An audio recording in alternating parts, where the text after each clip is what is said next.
DIY jelly nails. You guys, these turned out so cute and they're really easy to do. So I'm going to walk you through how to get this look step by step. First off, you're going to need a top coat and a color of choice. So I'm going to be using the OPI Plumping Top Coat and then the shade Cajun Shrimp. And basically what we're going to do is add the polish to the top coat. So there's two ways to do this. You can either take the polish and paint it onto the brush and then mix it in that way, or you can take it and drop it directly into the bottle. And this is what I personally prefer. I just feel like it's a little bit easier.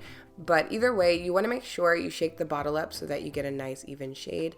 And then after that, you just apply it like you would any regular nail polish. So I'm going to go in with my natural nail base coat, let that dry, and then apply 2 coats of my new jelly polish.